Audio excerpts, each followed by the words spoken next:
Well, no, going back to the 60-year one, if people don't make that transition, or don't make it well, I think that's when Alzheimer's starts. And that's when osteoporosis starts, because they're not actually doing the right thing. They're not doing what they should be doing from the heart. They're maybe going on doing the same old things in the same old way, when they should be shifting gear at that time. I'm Michael Max, and this is Geological, the podcast that curates East Asian medicine and methods through the power of conversation.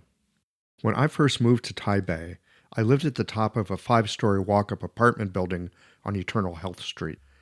Every day, I consult an oracle, a real one, not the kind that guesses at your past or suggests a future, but the kind of oracle that gives you a deep sense of appreciation for the present. The kind of oracle that brings you into the moment and gives you a glimpse of the depth of what is right in front of you. The kind that brings a centering presence to the breath and gives a glimpse of possibility, because the depth of the present moment, it's been completely engaged. The lock, the top lock of 3 on the door to the apartment where I live, that is my oracle. Every day I would get tested and questioned. Every day I'd be given an audience. Every time I met that door, I'd see if I was flowing in the slipstream or fighting the current. Perhaps you've had one of these kinds of locks, the kind where the key has to be turned a particular way, and it's not always the same. There's a way that you have to both push and pull at the same time, like unsticking an old wooden drawer. It's like learning to live in a big Asian city, a little push, a little pull, simultaneous, and at the same time, a certain way of slipping in. And like the lock, it cannot be forced. When it is right, it releases with the ease of an exhalation. It's a matter of surrender, finding the right movement in that particular moment. There are times when the lock simply falls open. There are times I force and go nowhere. I wonder if I'll ever get back in. Push and then relax, and then it falls open like a whisper. It is an oracle, that lock is. It tells me in the moment how I'm slipping into this life. And that is all the oracle has to say. This moment. Can you feel the place between push and pull, between surrender and desire, between opening and closing? There is a space that is in between, which contains both and neither. And that is when things really open up. That is the kind of oracle that I dealt with at my front door every day. It's not that often that someone who started out in theoretical physics ends up as an acupuncturist. But then again, for those who found themselves gravitating toward acupuncture in the 60s and 70s, they all had some kind of curious turn of events that not only put them on the path, but it kept them there. Julian Scott, he was one of those early pioneers who found his way to Chinese medicine, and lucky for him, he already had a background in dealing with weirdness through his studies in physics. So perhaps that primed him for the nonlinear perspectives of Oriental medicine. For sure, it helps to have an inquisitive mind, along with a sense of humor. We'll get into this in a moment. It's going to be fun. These conversations come to you through the generous support of our sponsors and members. Blue Poppy, your new one-stop shop, has speedy shipping options on everything that you need for your clinic. It's Women's Health Month at Mayway Herbs. Check out their new website for learning resources on helping women with herbal medicine. Are you a creature of habit? How about making a change that helps your patients and the planet with AccuFast needles? And later in the show, raising your fees doesn't have to be a difficult process.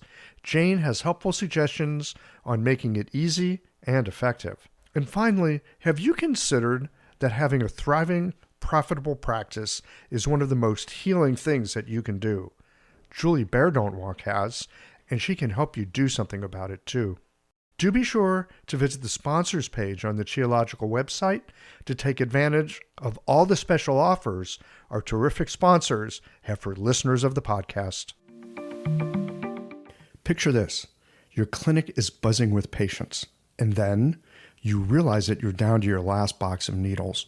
No need for panic, because Blue Poppy, your one-stop shop for all your acupuncture needs, they ship orders received before 3 p.m. on the same day. With a quick visit to Blue Poppy's website, you can order premium needles, herbal formulas, and that special Dr. Bob's oil that your patients love. Blue Poppy understands practitioners can't keep patients waiting. That's why they strive to get you what you need when you need it. From high-quality Chinese herbs and formulations to acupuncture supplies and clinical essentials, Blue Poppy has served practitioners for nearly 40 years with products that meet the highest of standards. Discover everything Blue Poppy has to offer by visiting www.bluepoppy.com, and don't forget to subscribe to their mailing list for exclusive offers and more. Hi folks, I'm Yvonne Lyle, president of Mayway Herbs. May is Women's Health Month, and as a women-owned and women-run business, we especially love how Chinese medicine can support wellness through every stage of a woman's life. So in this month's newsletter and podcast, we're covering topics like PMS, pregnancy, menopause, and osteoporosis. We'll share expert insights and effective treatment strategies you can put to good use in your clinic.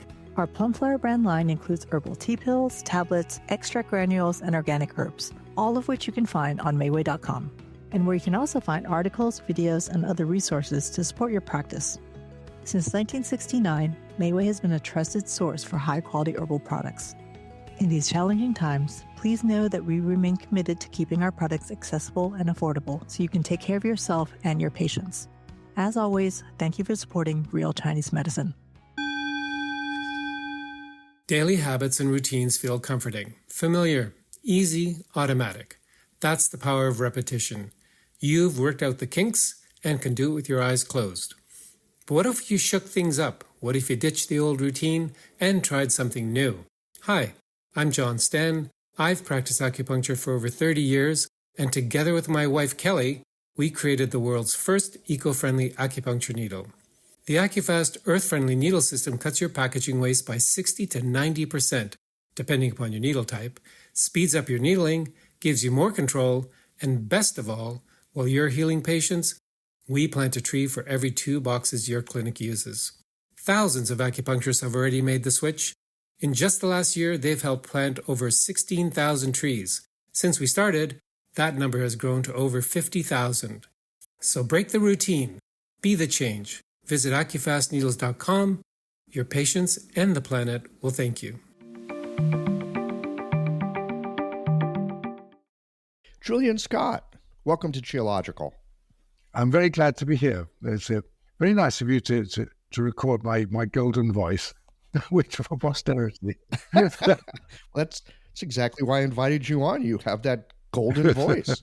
Well, the reason I invited you on is because you're an old guy. You've been at this acupuncture thing for a long, long time. You were involved in the profession before we had a dang profession.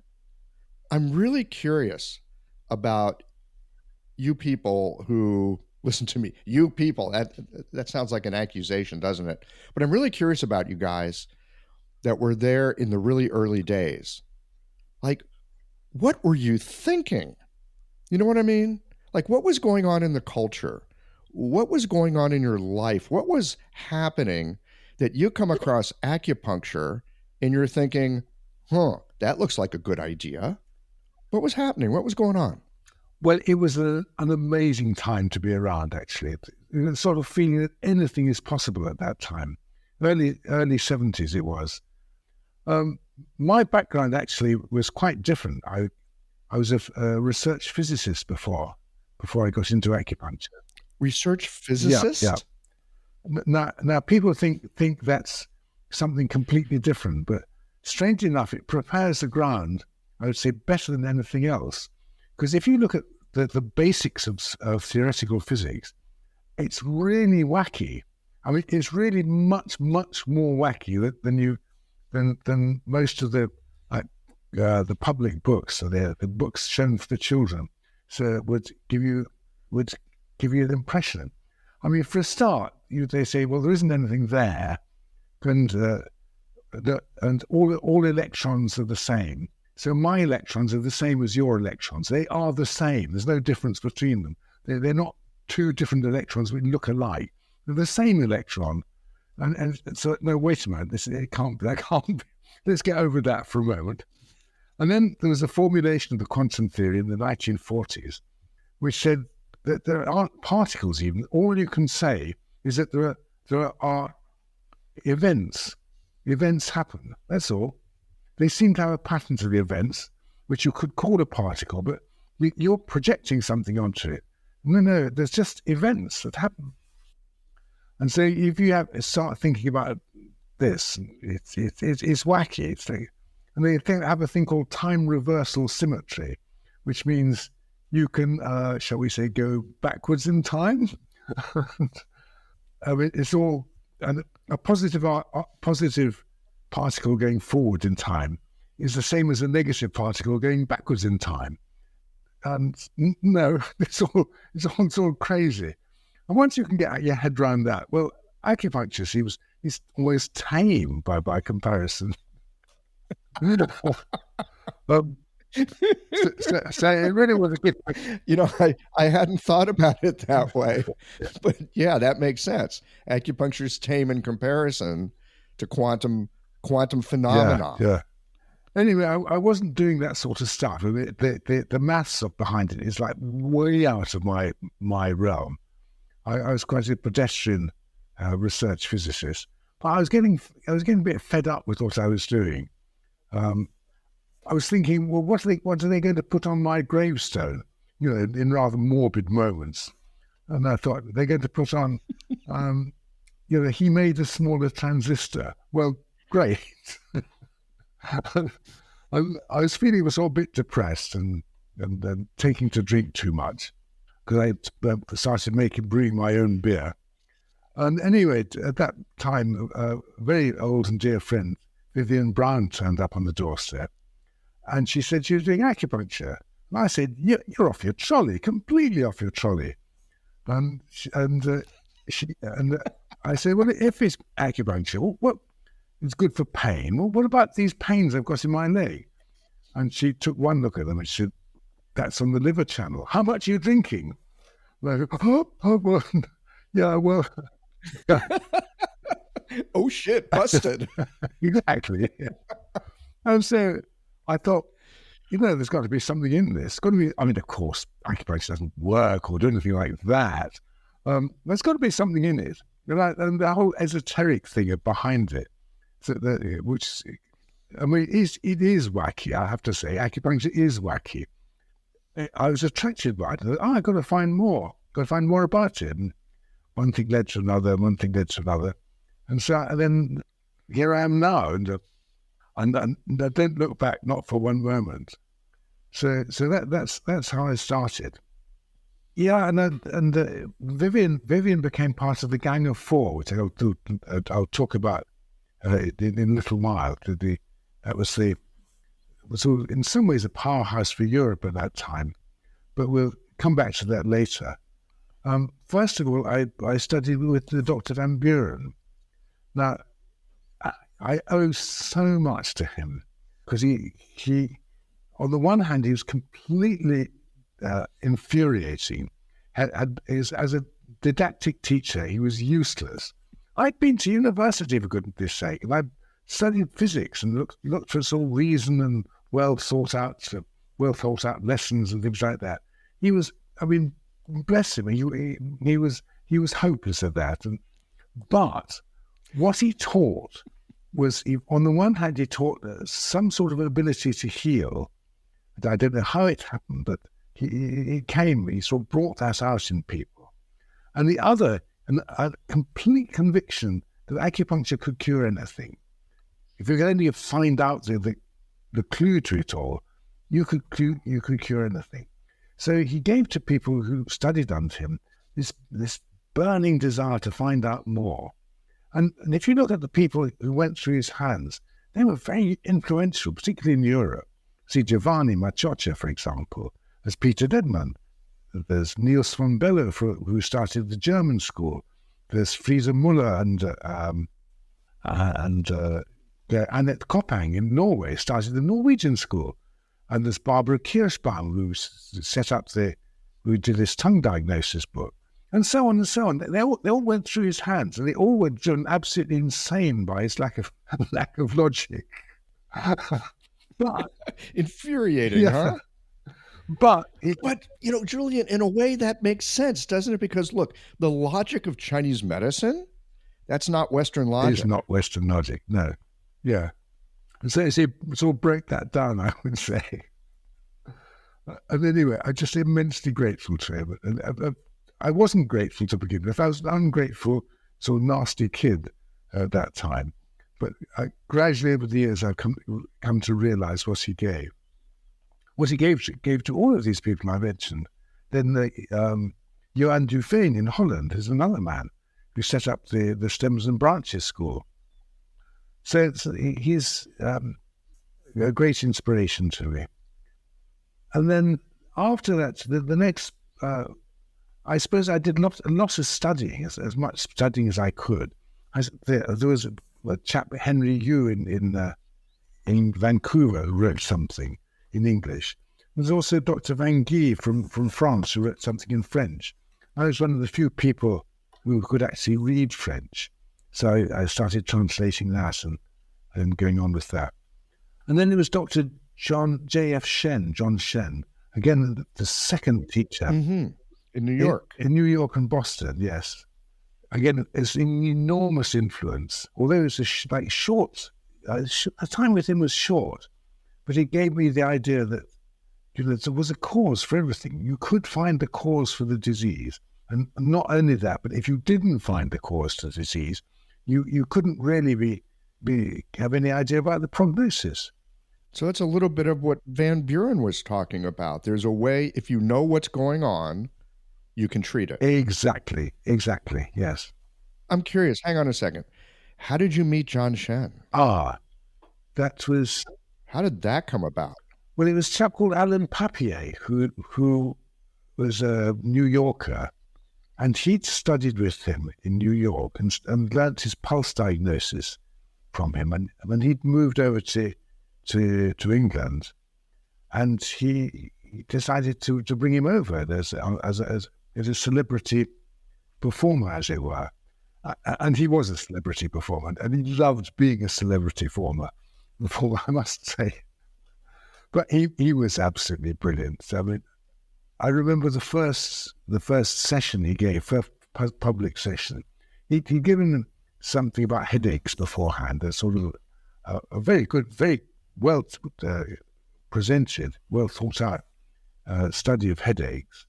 And then in the afternoon, he saw some patients. And the first patient that came along, she was a woman who had period problems. She was fine for the first 2 weeks of period, and then felt terrible for the next 2 weeks. And we all just said, well, you're just a bunch of nerves, and we're rather dismissive, I have to say. And male chauvinist, I have to say it. He said, he took the pulse and looked at the tongue and said, the trouble is you've, at the age of 12, you fell and hit yourself on the right side, didn't you? And she said, yes, I did. And not only that, I had some bleeding from the womb at that time, but it wasn't. And everybody thought it was my first period, but it wasn't. The period didn't start for another year. And you think, okay, yeah, that's fantastic. I was just so impressed by what he did, and I thought, I've got to learn his secrets. So anyway, it was that was one of his examples. Rather just fantastic. The sort of tour de force, as it were, just taking the pulse, looking at the tongue, and coming up with something very, very profound. So he came over and gave those courses, and there was Alan Papier who invited him over. And then the next thing was Giovanni going over to China and taking the basic course for foreigners in China. Now, were you and Giovanni in class together? Were you classmates? He was a year, or was it 1 year or 2 years ahead of me? So he taught. Okay, so close. You knew him in Oh, school. very much so, yes. No, you knew not only in school, but afterwards as well. Yeah, very lovely man, very, very nice. And Peter Deadman was also went to the same school. He was a year, maybe 1 year or 2 years behind me, I would say, those time. And both Peter Deadman and Giovanni have been very influential in my life. And Peter Deadman was in the same town as me in Brighton. He was very, very supportive right from the beginning. And has been supportive all the way through with what I've wanted to do. Yeah, well, it sounds like you guys were all brothers in arms, so to speak. You were going through something interesting and unusual, cutting new ground, really. It was. Here in the West. Yeah, it was, yeah. I'm curious, this experience that you had with John Shen, first of all, it really opened you up to, wow, there's some firepower in this medicine if you can get access to it. What would you say you took from him that you brought forward in your work as time unfolded? I would say, look at what's led to the problem in the first place, what in life has led to the problem, and what's the prognosis? How long is it going to take to fix it? I remember the very first patient I had, when I dared to make some sort of prediction what's going to happen. Because what Van Buren did was you balance the pulses, and that's it, go away. Balance. You don't tell them anything. You balance the pulses. But Dr. Shen said, no, this will take 1 week, 1 month, 1 year, 10 years, or you'll never cure it, or whatever. So some of that, shortly after I'd been to one of his lectures, a patient came in, and I thought, blimey, this guy's going to take at least 2 years to cure, maybe longer. How can I say it? So I summoned up my courage to say something. I said, well, it's going to take you a year at least anyway. And the guy broke down in tears and said, do you think I'll still be alive in a year? Oh, my goodness. So I thought, I did say the right thing. And he was alive in a year, and he was alive in 2 years, and he was alive in 10 years. So he had such bad asthma, it was getting worse and worse and worse. And it was that sort of gave me the courage to actually say something. I think it's going to take this long. I think it's going to be that. I can't guarantee anything, but this is what I think it's going to do. And it's been a discipline that I like to give myself. So how long do you think it is going to take? Well, how much is it going to take? And even if I don't tell them, they want to know that. They want to have some idea. Absolutely. Patients are so often looking for certainty. The first thing that they want, I've seen this in my practice over the years, the first thing they want is a diagnosis. Yeah. What the hell is going on with me? Yeah. They want to be able to put their hands around something. There's something comforting and reassuring about that. And as far as prognosis, I also think it's important, and it's not easy. No, you're right there.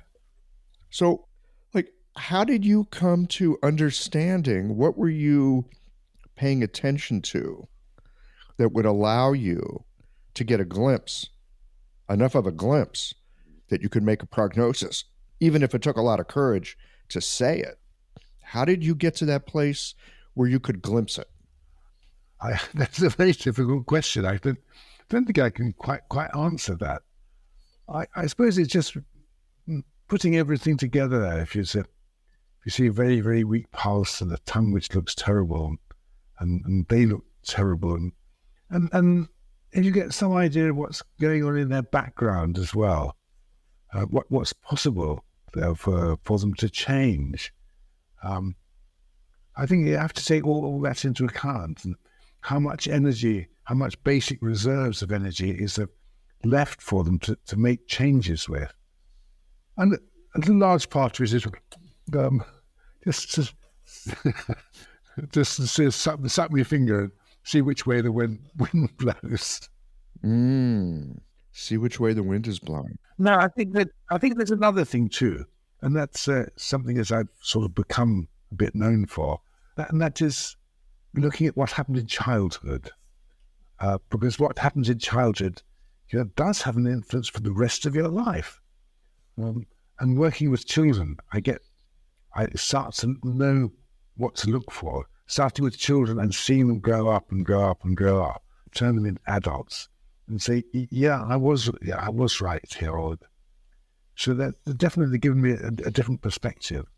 So it's not just the last few years which have screwed them up.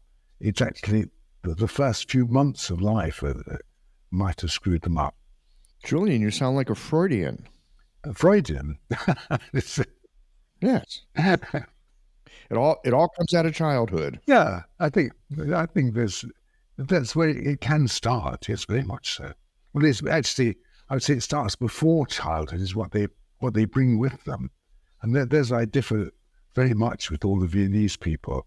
They think there's a blank sheet that you can put anything on it, and it's what the parents put on it is what screws you up, and then you start to blame the parents. Having had children myself, I think no, it's there's a lovely saying I saw. It said that my parents screwed up the first half of my life. My children screwed up the second half of my life.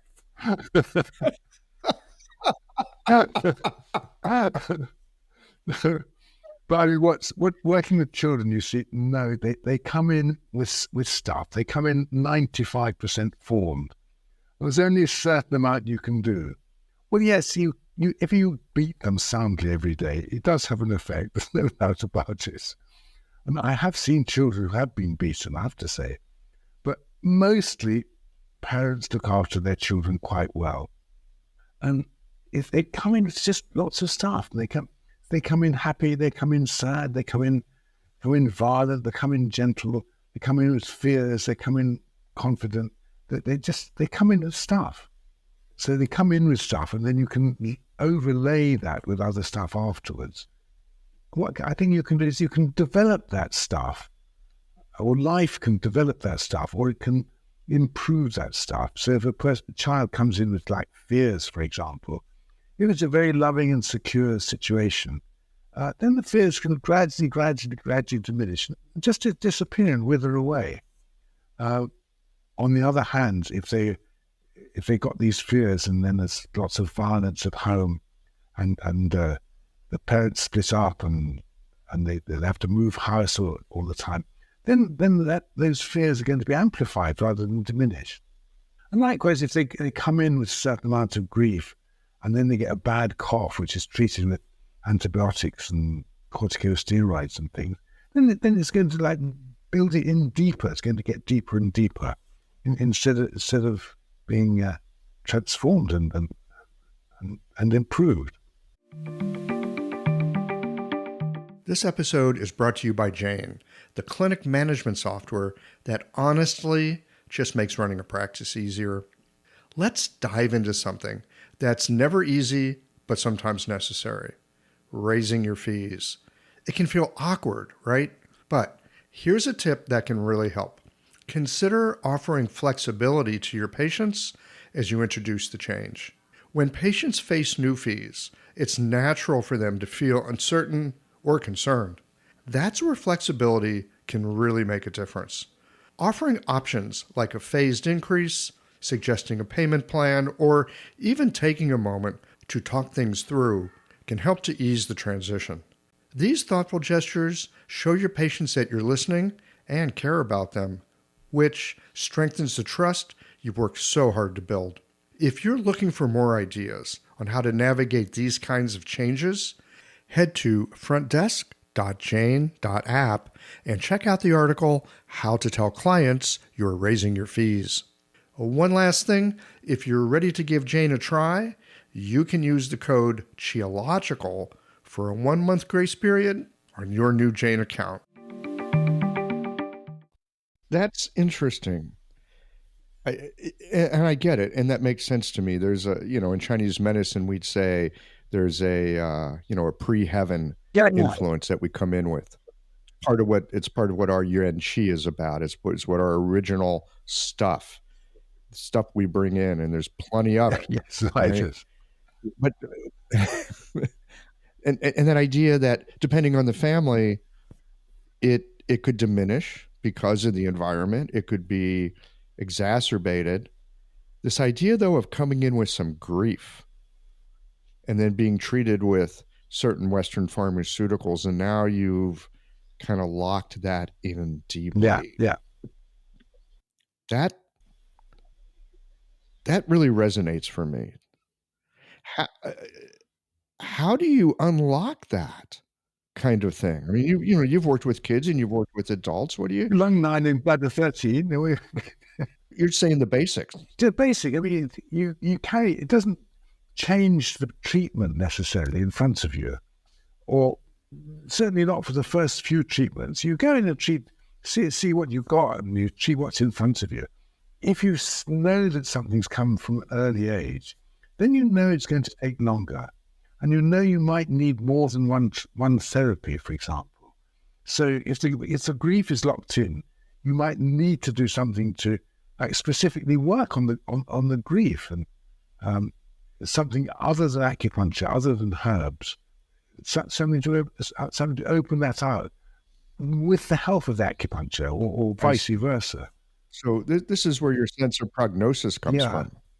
And this touches on my current flavor of the month, because I have an interest which I'm passionate about, and everybody has to fit into my ideas of this interest.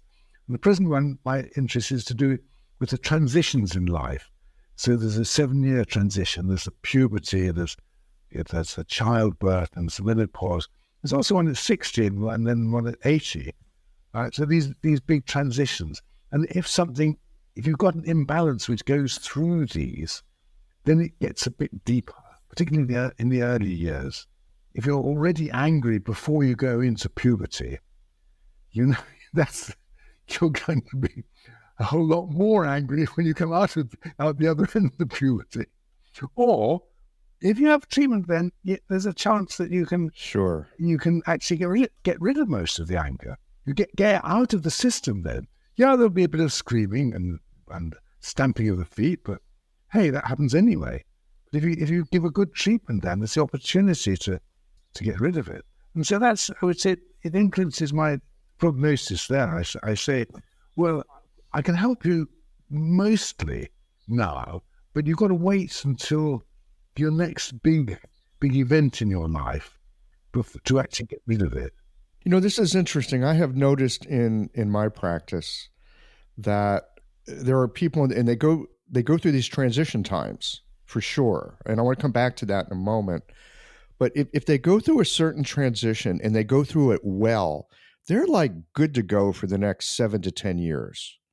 No, I've said there. I mean, be it menopause or, retirement, whatever. But if they have a rough go with that transition, it's like a downward spiral. If you don't make that shift. Yeah. It's a rough go. What do you see as the main transitions? I mean, look, there's the young ones that we all know about. You've worked a lot with kids. And at this point, you're an old guy, so you've worked with old people too. What would you say are the major transitions that are important to pay attention to?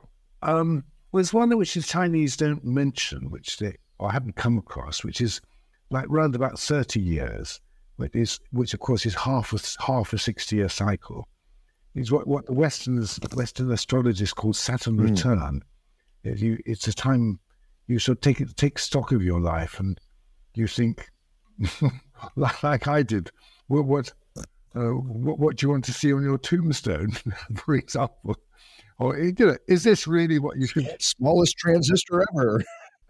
Written in such small writing you can't even read it. So the 30 transition, I remember when I was a kid, because I didn't grow up quite in the 60s. I was just a kid in the 60s. But I remember that thing about, well, you never trust anybody over the age of 30. Remember that? No. We didn't have that quite this. So I think there's that. Then there's menopause. I think these are transitions for everybody. Each individual's got their own, may have their own big events, like a car crash or something like that, which is very unpredictable. Or so then, I say the next one is menopause. Well, for men and women, men little bit later, but not much later. And it's not so obvious with men because they don't get to quite such strong physical symptoms. Although they quite often get frozen shoulder at this time. And they also get the red sports car syndrome. Women often get frozen shoulder around menopause, but women don't go for the red sports car. Not so much. No. Then I think the next one is 60. This is a big one, a very big one. That's the 60-year cycle. Now you're back to, you've gone through all the animals and all the elements. Exactly. Yes. Yeah.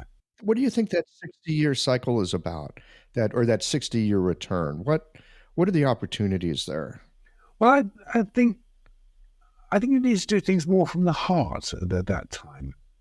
So the father of my son-in-law, he was a carpenter, and he was making roofs, and it was his business, and he obviously was pricing things up, and this is what he had thinking, how much money am I going to get for this? And I mean, he liked his job. He was a very, very good carpenter. Then come from 60, well, it was retirement for him. It often has to come a little bit later, but he was yearning to do it before then. And he still works with wood, but he makes toys for children. And every toy he makes, you can see, you think, a child's going to love playing with this. And he makes these sort of shapeless toys, which could be a rocket, and they could be a ship, and they could be a submarine. The sort of thing that children absolutely love. And he still makes quite a bit of money from it, but the motivation behind it is the children are going to love playing with this. And I think is doing things more from the heart than before. I think that's one of the things. And as for the 80-year one, I think, going back to the 60-year one, I think if people don't make that transition, or don't make it well, I think that's when Alzheimer's starts, and that's when osteoporosis starts, because they're not actually doing the right thing. They're not doing what they should be doing from the heart. So they may be going on doing the same old things in the same old way, when they should be shifting gear at that time. Anyway, that's my flavour of the month idea. And then when it comes to 80, I think it's more of a spiritual transition. And I don't want to put it in terms of, it's not that you've got to start going to church, although a lot of people do start going to church. It's more just, you're not so much on this world. You're much more in touch with other magical forces, I would say, at this time. Anyway, that's how it seems to me. As a summary, as a sort of common thread. Each person, of course, is individual and has their own particular transitions and particular opportunities then. But I think there's a sort of thread which goes through most people at these times. It sounds, Julian, like you have a very developmental perspective on how things unfold. I remember in college reading about some of the different psychologists who have these different theories of development of human beings. You have Maslow and that whole hierarchy, and then you got people like Piaget, and Erickson, for that matter, who it's like at each stage there's something to do or something to get rid of or some task to be completed. And unless that is taken care of, going forward, you're a little bit hobbled. Yeah. And then you come to the next one, and if you don't quite grasp it, now you're a little more hobbled. Yeah. No, I would entirely agree with that, yes. I'm very much influenced by Lillian Bridges, who's a very great loss, that she died a year or so ago. with her idea of a golden path. Everybody's got the golden path, the thing they should be doing in this life. And if they go off the golden path, then things happen. There might be sort of reminders you should get, this is what you should be doing. But they lose sort of interest in life, lose the energy, start to get tired and feeble. And it's behind chronic fatigue, for example. No, I very much feel that about a task to complete. Certainly in my own case, I felt that very, very strongly. With treating children, I felt, I've got to treat children, I've got to do it, I've got to find out how to do it. I don't know where it came from, but it was just something drove me to do it. When did that first show up for you? Yes, well, that showed up when my first son had a bad attack of measles. I mean, it was really quite bad. He was covered over in a rash, had a fever of like 40 degrees, that's 104, and more. And he was getting on to being delirious at this time. And I thought, what can I do? I've got to do something. My teacher Van Buren said, you mustn't treat children. I thought, I've got to do something. Well, You mustn't treat children? Yeah. Well, in retrospect, I think he's right.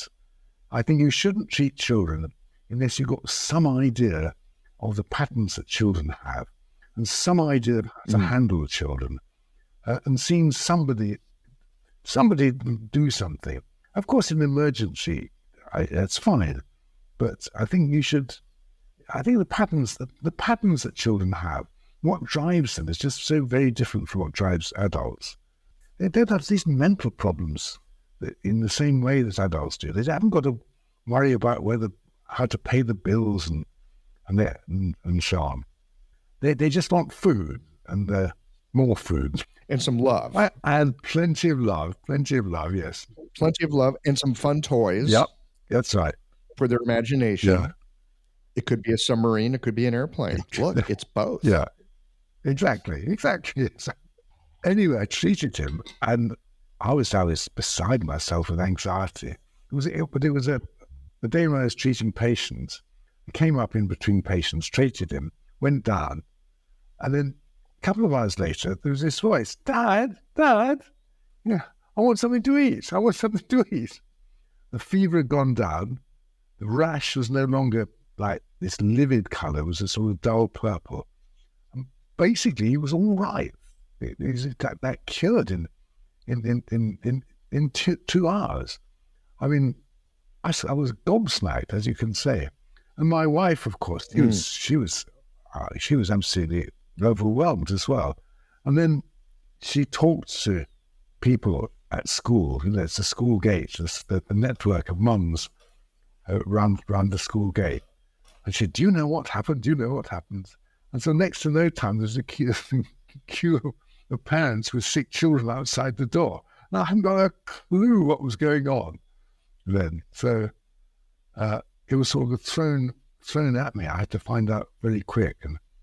And that's really where it all started.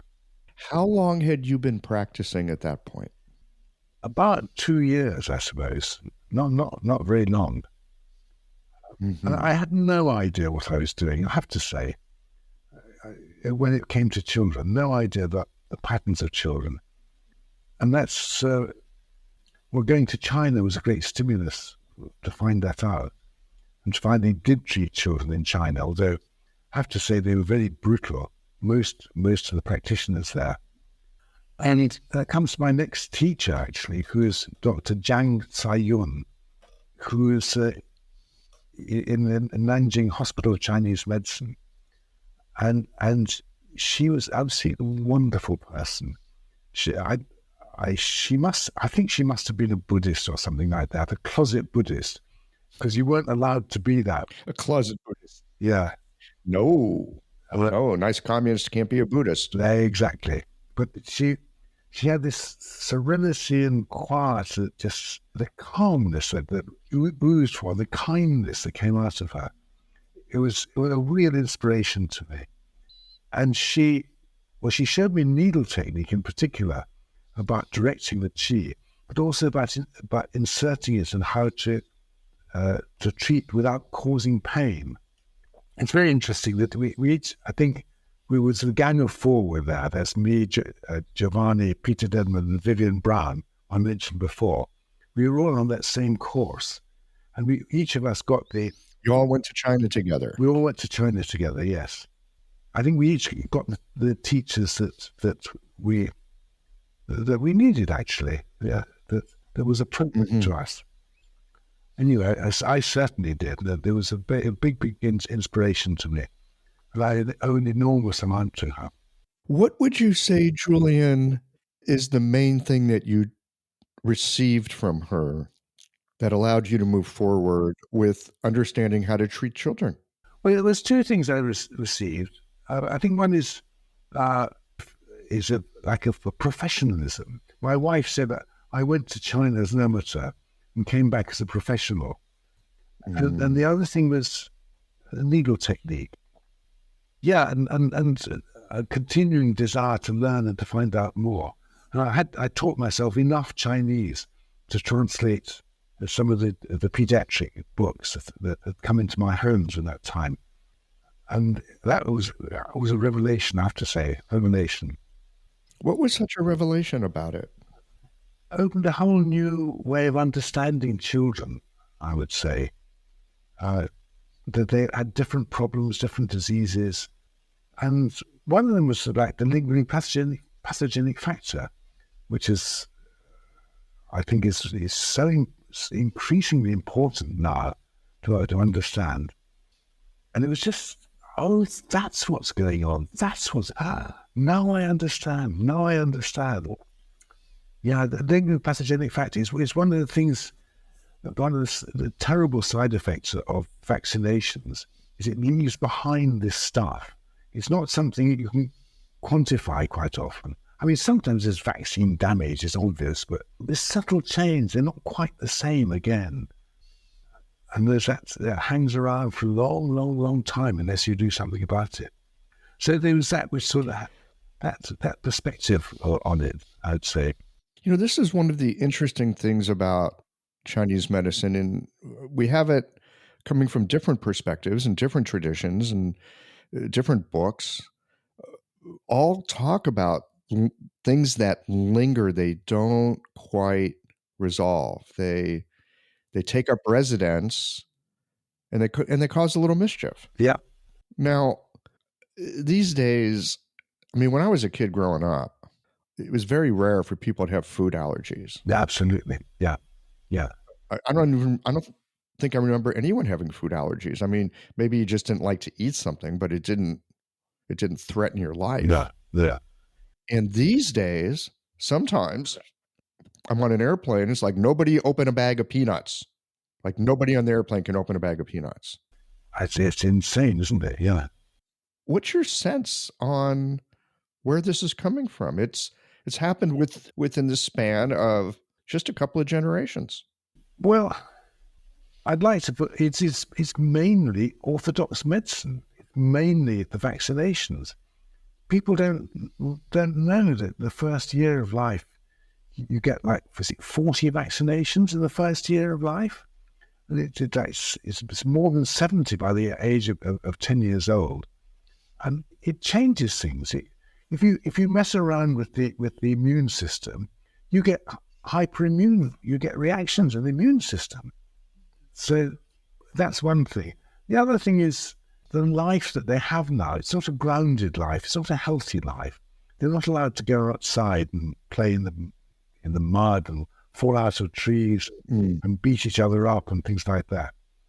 I'm not in favour of people beating each other up aggressively, but children these days aren't allowed. Well, boys in particular, they're not allowed to be boys.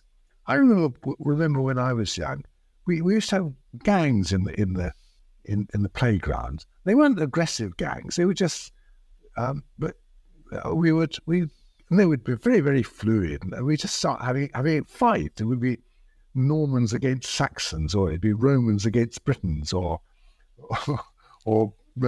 British against Germans, or whatever. And we'd have just a little pummel and maybe one or two. But if somebody cried, we'd be mortified. We'd say, oh, no, I didn't mean to hurt you. No, it's all right.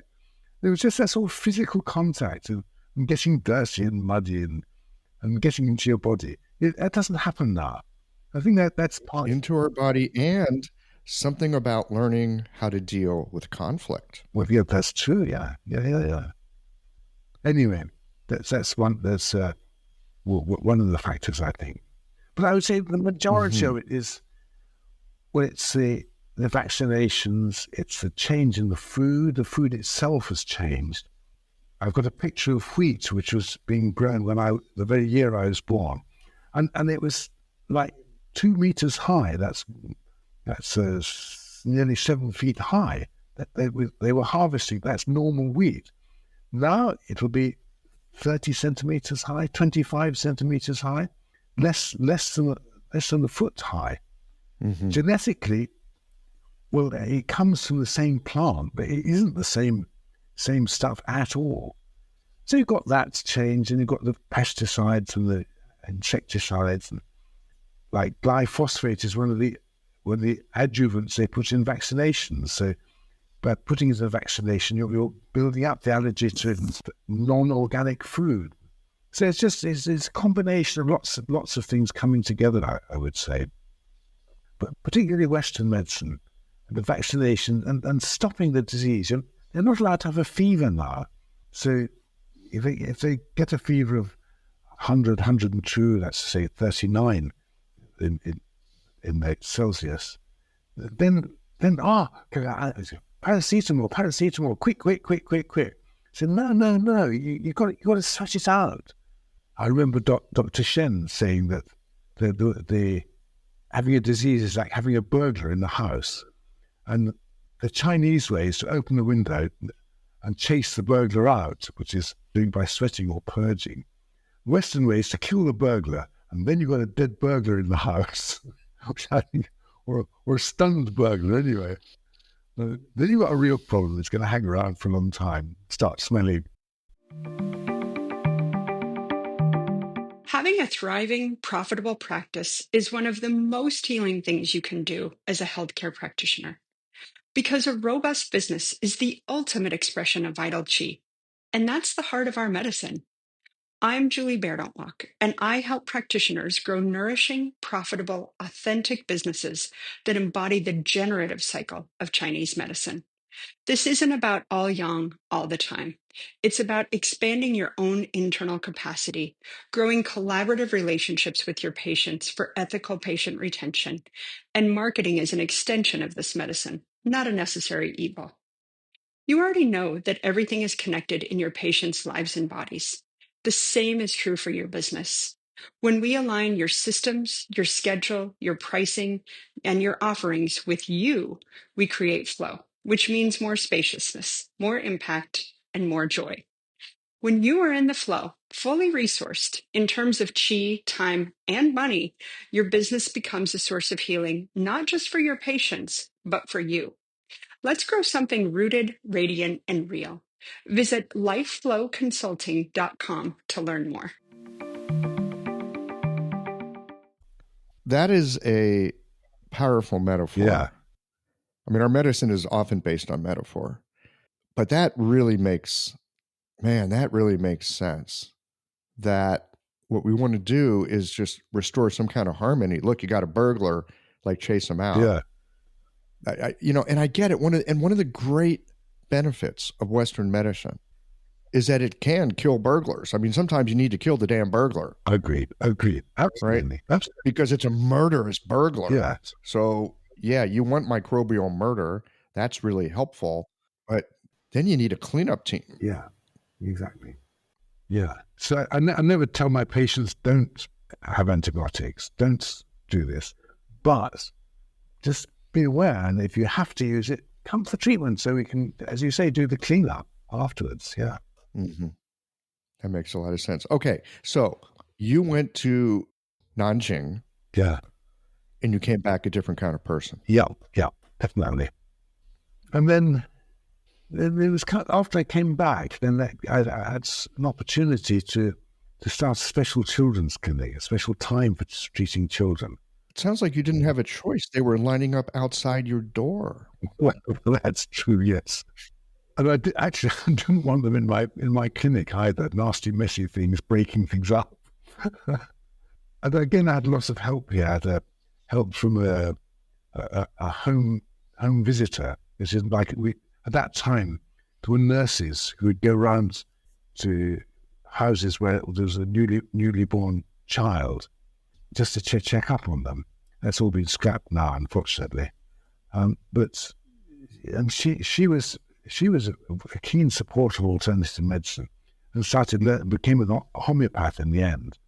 But in the meantime, she would tell everybody, "Oh, you've got a chronic cough? Go and see Julian. Got a chronic cough? Go and see Julian. Indigestion? See Julian. Insomnia? See Julian." And then she was very helpful and became a sort of assistant, as it were, in the first children's clinic that I set up, which was like a low cost one, because I thought I couldn't charge very much because I didn't really know what I was doing. Anyway, it just worked very, very well, and I was quite a learning curve, I have to say. But again, never looked back there. And provided they've got enough energy, I love treating children. I sort of get some of the youth from them. I just love playing with them and getting down. Sometimes you got to get down on the floor, under the bed, under the couch to do the treatment. That's how they want to do it. And you got to go with it. It's great. It keeps you young. You got to follow the kids. Absolutely, yes. It's a little rougher with adults because we're usually well behaved by the time we become an adult. Yeah, or somewhat socialized. That was another reason why I like to keep it separate, because there's a sort of lightness about treating children. You can't take things seriously when they're around. I have to tell you a story about a homeopath I visited one time to see how he worked. How he was very serious, and he wore a pinstripe suit all the time, pinstripe suit to the tie.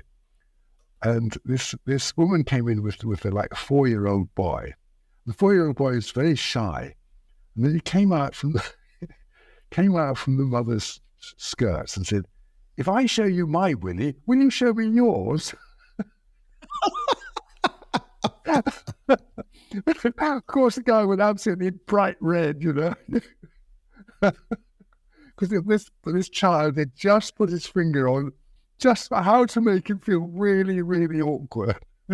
That's what the children do. You can't hide from them at all. And so you can't hide from yourself. You can't hide when you're treating children. Exactly, yes. And so there's that, and there's also, what was I going to say about treating children? Don't wear pinstripe suits around them. Pinstripe suit, no. Yeah. No, it's playing with them. If one moment you're playing with somebody, and it's all because it's a game. You've got to get the children to trust and see that you're on their side. If you've got in the same room very shortly afterwards, a person who's got a terminal cancer, it's too big a sort of shift in consciousness for me anyway. So to take that, to get into that sort of deep, heavy situation they're in. I mean, you've got to try and bring them some lightness and some, of course, but it's just a very totally different energy from in some adults. I just felt the need to keep those separate. Actually, I still do if I possibly can. It's interesting as we're talking about this. I realize that one of the things that I tend to do in clinic, and I used to feel really bad about it, like I wasn't taking things seriously, is I'm often playful with my patients. And I think in part because, look, the world is rough and serious, and medicine is serious, and illness is serious, and, we're all going to die, and that's serious. And I mean, there's plenty of seriousness. And I'm not saying that we should ignore it either. Yeah. But focusing on it too much, also not so helpful. And that element of being playful with people, especially because, it's fun being an acupuncturist because no one knows what we do and they're not sure how to behave. So sometimes they kind of let their playfulness out as you're seeing them. And I find when I see it and I recognize it, and I kind of play back a little bit, people open up in all kinds of really Yeah, interesting ways that can help you to treat them. absolutely. Yeah.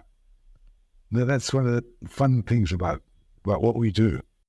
I want to come back to something that you said at the beginning. There was something about Van Buren, as infuriating as he could be, as disorganized as he could be, as frustrating as it was at times, that he had an ability to teach people how to heal. I want to know a little bit more about that. I would like to know a bit more about it too. I don't know. It's one of these intangible things. It's like sort of being next to somebody. You absorb what they do. I couldn't put a finger on it. Actually, I couldn't describe it. I suppose that the nearest similar thing in my experience was in one of my lecturers that I had at university. He actually got a Nobel Prize later on, but when he came into the room, suddenly your mind became clear. My mind became just clear as anything. I could understand anything he said. The most complex things just seemed simple and easy and understandable.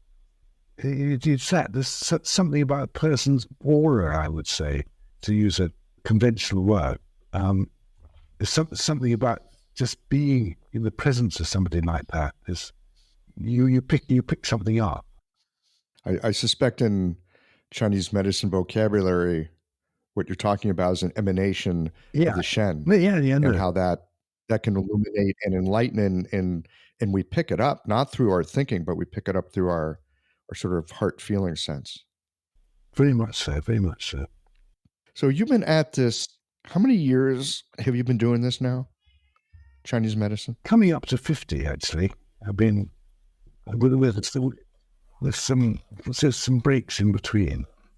Yeah, well, 50 years is a long time. I would hope there's a few breaks in between, right? As you look back and you reflect on doing this work, how would you say it has changed you? Not just as a practitioner, but like in your way of looking at the world, moving through the world. I'm sort of ready for that question because you're making contact with me sort of made me think, yes, just that. I often think actually that I've benefited more than my patients have, because what I've learned from them, I came from a privileged background, not financially privileged, but academically privileged. Both my parents worked in the university. My mother taught us, first of all, in the school, but then later in the university. And I was brought up in a university town, and it was Cambridge, and that's very privileged to rub shoulders with these Nobel Prize winners, and that was quite normal. All kinds of interesting people around you. All kinds of interesting people. But I came up with an insufferable arrogance, I would say, and very arrogance and bigoted views, and what really matters is intellect, and all sorts of unpleasant views. And they've been reduced, I'd say, reduced. I still find myself up against this arrogance thing. It keeps on being a problem. But I'm much more tolerant than I was before. I think I really am more tolerant than I was before. And so that's one thing. And also, I've shifted so far away from the materialistic outlook of the world, and I'm just much more into the magic of the world. What an extraordinary place it is. What an extraordinary thing acupuncture is. What an extraordinary thing people are. And even more so in Greece. Greece is a very magical place, actually.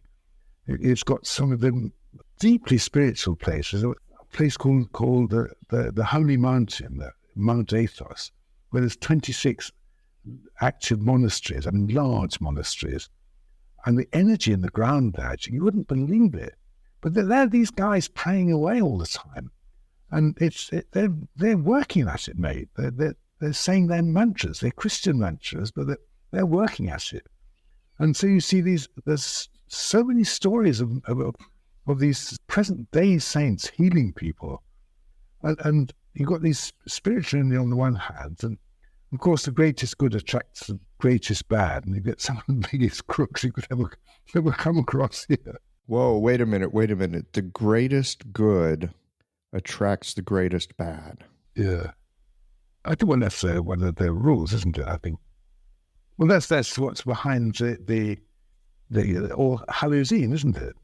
That Halloween is the night before All Saints Day. All Saints is all the good guys, and the night before it attracts all the bad guys before. Anyway, it seems to be like that here. I exaggerate, but there's pretty big crooks in England too. In fact, in all the countries that I've been to. But I must take that back, actually. I would say that there's more living saints that here. More miracles happen here than I've come across in a long time, I'd say. Mm. So you're saying there's magic in the world? There's magic in the world, yes. Very much so. I would not disagree. You said something early on about how physics is weird. It's like really weird, like weirder than we can think. And acupuncture as well, really weird. Definitely, yeah. It seems that a lot of us these days are looking to make acupuncture not weird. We're looking to make it understandable. We're looking to have research that we can put into people's hands to show them that it's the opposite of weird, that it's actually quite explainable. I'd like to hear a little bit more about how it's weird and how its weirdness and leaning on its weirdness can help us in the work we do. Yeah, I think it brings up one of my aims in teaching people, because I run a year-long course in treating children, and during the course I give them lots of examples and tests and give them difficult questions to answer, right, in all sorts of different areas, and I get to know these people, and some of the people there, they need something very concrete and very simple and not weird. That's who they are. They're never going to see the weird and magical side of life. They're very good people. They can be very good with children, but they're just, magic is not for them. That's who they are. And I support them 100% because they do such good work with children. I get that they're the people who like formulae. This is the formula for this, the formula for that. They learn the formula and they apply them. They treat lots of children and make them all much, much better. And so, when I started, I used to be a bit sort of judgmental about these guys. Well, they're not like me, therefore they must be wrong. Mm. But I'm not like that at all now. When we see, well, these people, these Western medical doctors, I mean, they haven't been taught. There's nobody there to open their minds up. There's a whole lineage of closed minds. But so they're never going to see the magic. Or a few of them, of course, will. A few of them will step out, and a few of them got really individual thoughts. But many of them are going to stay with this sort of very materialistic view, and that's not going to change. And so then, they need to have something which science says it works. I mean, having been a scientist, I can say, no, scientist does not say it works. You just designed the experiment to produce the result that you want. It's very easy to do that. It's very easy to cheat on these things. I know about it. You can cheat even in something like physics. You can design an experiment to produce the result you want. Yes. Well, wasn't it your colleague Richard Feynman who would say, "You must not fool yourself, and you are the easiest person to fool"? Yeah, right. That's a good saying. I like that very much. Yeah. No, this is very much so. And if somebody's having spent this for a couple of years, so not practicing, I sort of look back and think, all you can remember is your famous cases that you treated and were successful. Somehow, all the ones you were not successful, don't remember them quite so well. So it's like it's easy to cherry pick our experience. That's for sure. Well, I appreciate your perspective there, Julian, on like whatever kind of practitioner you are, lean on it because that's what you got to offer. That's what you got to offer, exactly, yes. And some of my students, they're completely way up in the air, and they can see all these little tree spirits and flower spirits, and then I've got to help them to do that as well. That's the level that they work at, and it's not the level that I work at. It's not the Chinese medicine that I know, but they're going to help people, and so you need to sort of try and bring that out. Yeah, I appreciate that. We're back to this ineffable ability to heal, which is a little bit mysterious. Yeah. I very much believe in mind-to-mind contact as well. It's something I experienced my first step in that direction at school, when a guy could tell you what card, had a pack of cards, and said, "I'll tell you what card you're holding." And I said, "I'll try and fool him. I'll try and think of a card which I'm not holding." And he told me the card that I was thinking of, not the card that I was holding. I didn't attach much importance to it at the time, but I do much more now. And I think there's a connection of mind-to-mind healing. I think the very fact of looking at somebody or being in the same room as somebody already starts the healing process, and it's very magical. And there's no we don't have words or anything to describe that sort of thing. But you can just say, people come into your treatment room and they say, "Oh, it's nice here," but nice is not a very accurate word. No, but it says that they feel comfortable and they feel connected, maybe letting their guard down a little bit. Yeah. It helps to let our guard down if we really want to get some help. Yeah. Well, Julian Scott, this has been delightful. We could probably go for a while longer, but I have patients I have to go treat. Well, then they come first. Definitely. Before we wind it down, though, I've got one more quick question, which is for young people, or maybe not so young people, but they're at the beginning of their experience of being an acupuncturist. Any advice? Well, yes, definitely.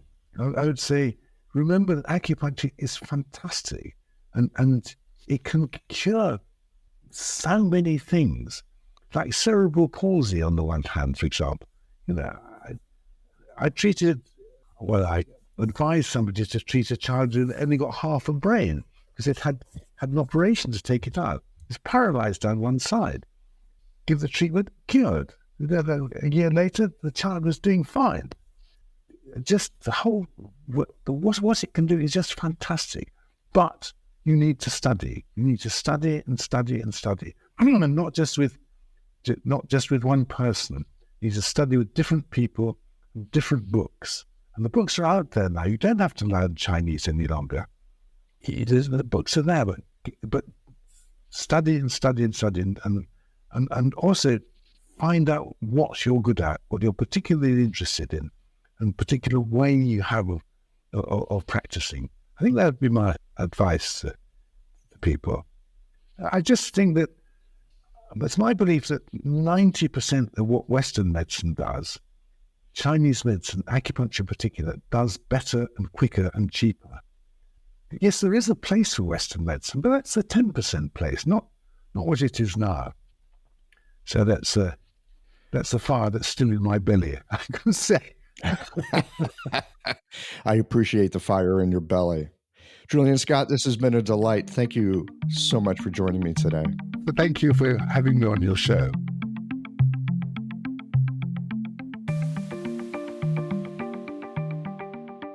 I'm not sure why I get such a kick out of hearing from someone trained in physics that it's a wacky field of study. Perhaps because I think of it as the most science-y of the sciences. And while many people like to point to science and say, "See, it's settled," the greater truth is science is never settled, which for me is why this is such a powerful thought tool.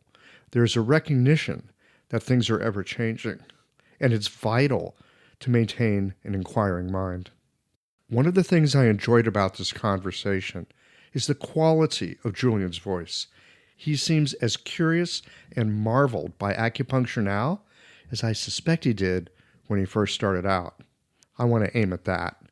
Something else that I took away from this conversation, and I think it often gets overlooked, is that there are different stages of life.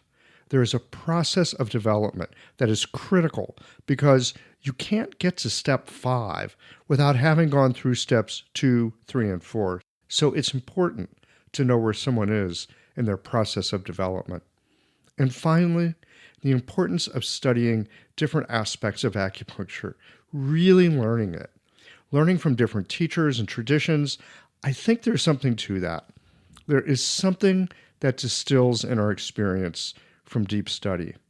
I know it goes counter to the tenor of our times, but it's worth slowing down and exploring the depths, not because we gain more knowledge, but because it will in some fundamental way change who we are. Well, here we are at the end of this episode. If you've listened up to this point, you're either a rabid fan of Qiological or the forward button on your podcast player stopped working. If you are indeed a fan of the podcast, you can help us to bring new episodes to our community of practitioners by supporting us with a membership or a one-time contribution. Details, of course, are on the website. That's it for today, friends. Join us again next Tuesday for another thoughtful episode of Qiological.